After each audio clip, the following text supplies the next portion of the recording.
All right, so we're going to deal with the darkness and how the time changes. So this is Genesis chapter 1 and verse 2. It says, "And the earth was without form and void, and darkness was upon the face of the deep, and the Spirit of God moved upon the face of the waters." Right? So, what are you actually looking at in a literal sense? You're dealing with the Pacific, right? So when you look at it on a map, it looks very small, but we know how vast the ocean is. And this is why we here in North America, right? If you should deal with the distance to go towards like Japan and those places, what you will notice is that there is a 12-hour distance there, right? And also, if you should look around the area where the Atlantic is, you'll see that from like Africa to us here in the Caribbean, it's just a 6 hour difference. So this is why we can have the same time zone, right? So like now we're having the 27th of June Monday. In Africa is still the 27th of June. But what happens with the other places that are having darkness? That's a whole 12-hour span right there.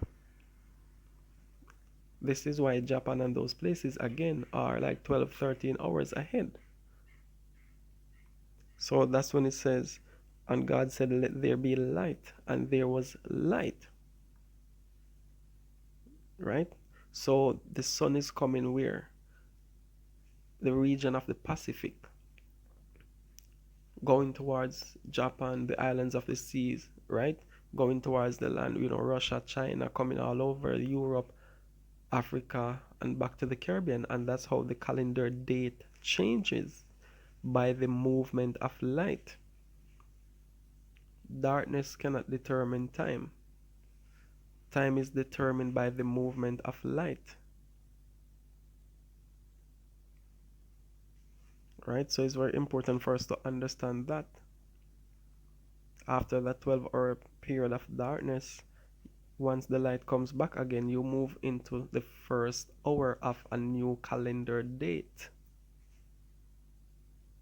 right? So now we're having 27th of June 2022, and it's 10:36 in Jamaica, which we know that the fourth hour.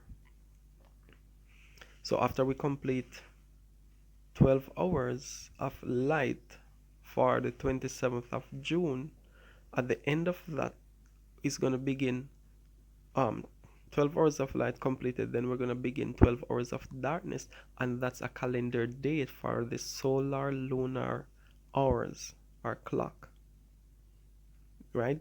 Not 6 hours of darkness, then 12 hours of light, then back to 6 hours of darkness, right? It's just like on our annual calendar.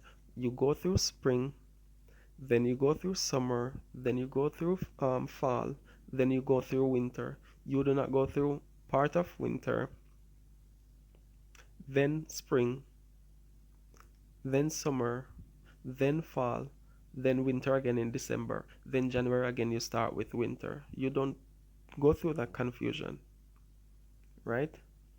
So it's important for us to understand the solar lunar clock and the movement of the sun, right? So take a look at the map that is on the screen, right?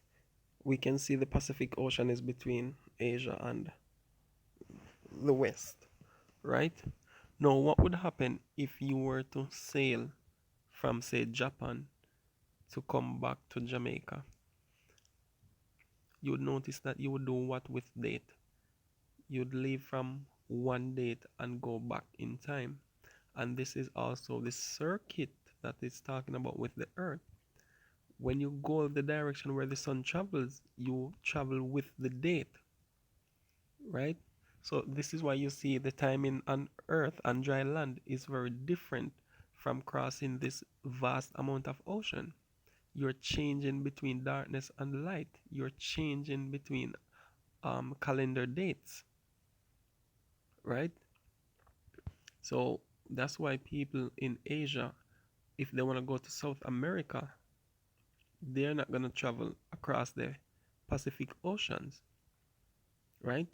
They're going to travel the other way around, past Europe, Africa, and come back to the North America or the South America. You don't travel across the Pacific Ocean, right? So that is where the calendar date changes. That's where it changes between day and night. So what happens when the sun is leaving Jamaica, right? When it reaches the evening part and it starts to go away, what happens when it gets to the heart of the Pacific?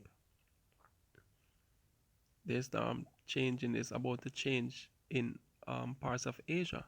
So they are going to have the breaking of dawn while the sun is at the heart of the Pacific Oceans. And that's the changes between light and dark. And that's the changing also with the face of the deep and the spirit of God moving upon it, right? That's the beginning of time. The light coming into motion.